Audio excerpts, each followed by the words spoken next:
ايه الفرق ما بين الكراون والفينير؟ بص، الفينير هي قشرة تجميلية رفيعة جدا بتتحط في الوش الخارجي للسنة، وهي ليست علاجية قد ما هي تجميلية أكتر.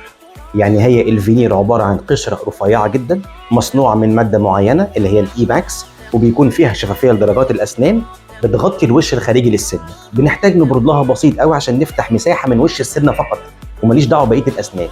امتى بستخدمها؟ بستخدمها لعلاج الحاجات الطفيفة البسيطة قوي لمريض سنانه حلوة. يعني ايه؟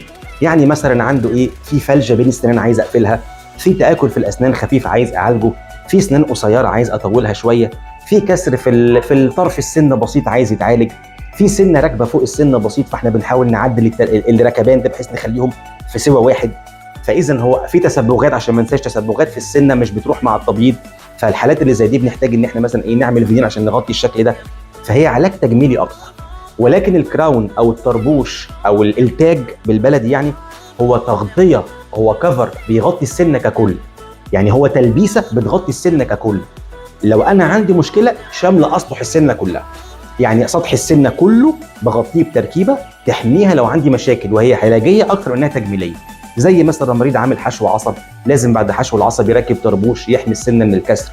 لو في مريض عنده مثلا ايه تاكل في السنان جامد قوي، لو في مريض عنده اسنان مسوسه من كذا اتجاه مش هينفع اعمل له فينير، لازم اغطي السنه كلها.